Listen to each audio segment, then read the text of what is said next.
think of the change we could make if we're like, okay, we want to stop police brutality and we just all stopped going to work for like 30 days or took all our money out the bank. Like, no one's going to do that. And that's not even to make anybody uncomfortable. Like, what the heck? You see how quick they were ready to switch stuff up during the pandemic? And everybody was just staying at home. What if we just stayed at home?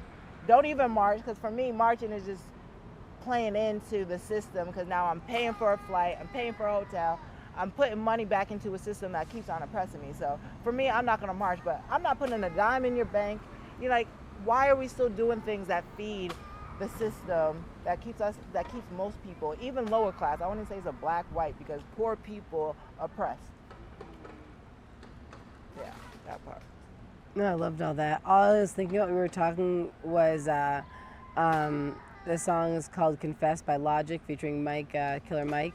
And everything that you were saying was like a part in the song. And he was like, all I can do right now is, he says like, if you're brown, you're down. And he says like everything you just said, but in his own Killer Mike way. But yeah, because people also think like every black person's poor or not rich. Like that's one thing when I was working in the Marianne campaign for Marianne Williamson, and like being one of a few minorities, sorry about Cameron, on the campaign, but like the white people working on the campaign would be like, why are black people so mad when we approach them? I said, because you're approaching every black person like they're poor. Like every black person needs a reparations check, and that's not what we're talking about. Yeah. So it's just like let's check ourselves first. Like, we understand you're coming from a good place, but you have to also understand your the places where you're coming from and what you've already been taught to understand systemic racism and how you should actually approach somebody, because you have to understand their history, not the history that you've been taught by, this DOE,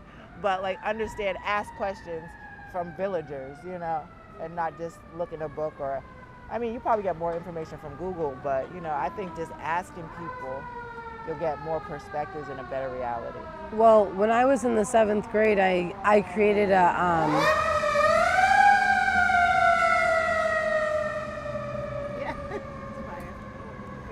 yeah, We're outside. We're outside. When I was in the 7th grade, I was like really pissed that like we didn't learn anything about Black History, and it was Black History Month. So I like created like a like my own layout of like a Black History like pamphlet, and my teacher, Mr. Barter, he passed away, but he let me make it, and he actually kept using my Black History pamphlet and like gave it to the kids to use. And he was like, yeah, and I remember that someone told me about it, because they're like, yeah, Mr. Barter still uses that. Like he kept it. Like I remember doing it, and I literally like wrote like, okay, and I did this on purpose when I made it. I did not make the questions multiple choice. I wasn't doing that. No, I made all of the questions where you actually had to write something in. Either it was blank, you made it up, or it was nothing, or whatever you want to put something funny.